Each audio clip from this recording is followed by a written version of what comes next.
So this is my dryer, and I just wanted to show you guys the lint tray in here. So let me bring it up here. It pops open here so you can clean all the lint out, which we do every time after we wash. I mean, not we wash, but every time, you know, after we dry, we clean that out. But if you look in here, guys, look at that. Look at that. Disgusting. And it possibly could cause some issues of fire. So we're going to clean that out and let's get to it. I'm thinking about using my vacuum cleaner or this. So maybe I'll try this first and then get the vacuum cleaner in there. So I'm just going to put this down in here, see what it can bring up. Oh, it's bringing up some. It's bringing up some. Okay. Look at that. Look at that. Let's take another lookie. No. We need the vacuum, guys. Let me get the vacuum.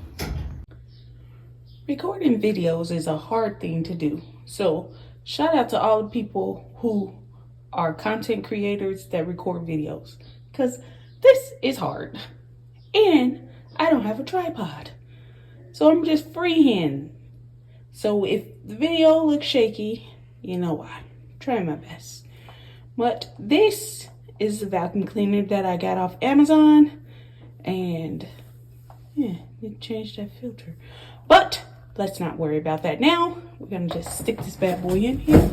And I'm going to plug it on and hopefully do something. Let's see if we can get closer. Let's see what it can do.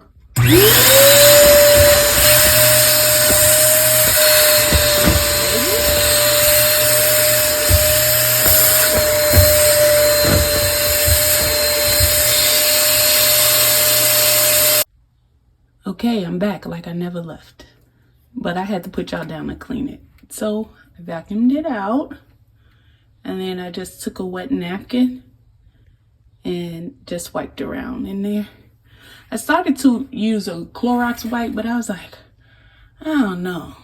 That don't seem safe. So I just used a wet napkin and got in there. And I did my best. But this is a good thing to keep up on cleaning this thing out.